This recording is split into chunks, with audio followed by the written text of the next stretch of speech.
In this very short video, one of the things that I want to do is expose some of the common work from home scams that are out there. And we're going to talk about some common scams and how to protect yourself from being another victim. And a little while ago, the FBI wrote an article on this in detail. And even though it was written a little while ago, it's still very, very true today. But the reason I chose this one is because it really details things in a way that's easy to understand and people can relate to. And here's a quote from this article. It says, "It might be tempting during these uncertain economic times, but beware of any offers that promise easy money for minimum effort. Many are scams that fill the coffers of criminals." And again, this is coming from FBI.gov. Another article came from CNN, and they said, "Researchers screen about 5,000 home job leads every week, and there's a 54-to-1 scam ratio." A few of the things that take place on a regular basis, and please note that these aren't all of the scams that are happening, but just a few, are companies that charge advance fees. So what they'll do is they'll say you need to buy this kit and these supplies that end up being worthless. And another one is mystery shopping. And companies will send you phony checks in exchange for being a mystery shopper. And what happens is these checks will clear and be deposited into your bank, and eventually the banks will find out that they were phony, and then you are left with making up the difference with your bank.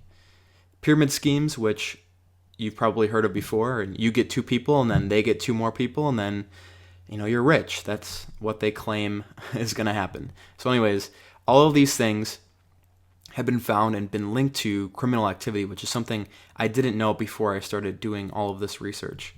One of the biggest problems that's taking place is identity theft. Not only did you get scammed on buying the system, now they will take your social security number and your bank information that they required you to give them, and they will steal your identity. Money laundering is also another very common thing that's going to happen. They will use this to cover up their tracks and essentially to take money from all of their other illegal activities and to source it through your accounts and through you to clean up and cover their tracks. A few things that you can do to stay safe are, number one, you need to do your research on the source. Look for any reviews or references of the companies that you're dealing with, and oftentimes people will comment online about if they've been scammed or their experience with the specific system. Another thing is you need to be extremely careful with your information.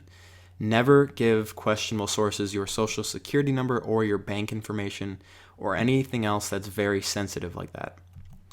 And you need to use your brain. And this is very obvious, but some people, they really want to buy into these big promises that people make. And if the opportunity promises overnight riches or easy riches, it's almost always a scam. And trying to make money online can be incredibly difficult if you don't have a proven system for helping you get your goals. The Internet Truth Project was actually started because there are so many scams out there today and so many people are being deceived and taken advantage of. And for someone that wants to start earning an honest living online, it's almost impossible to find high quality and truthful information. So, if you'd like to learn more about legitimate ways to make some extra money online and how to protect yourself from scams, including new and more dangerous super scams is what they're being called, I've uploaded an informative video to my blog, which you can get by going to internettruthproject.com or by clicking on the link in the description below this video.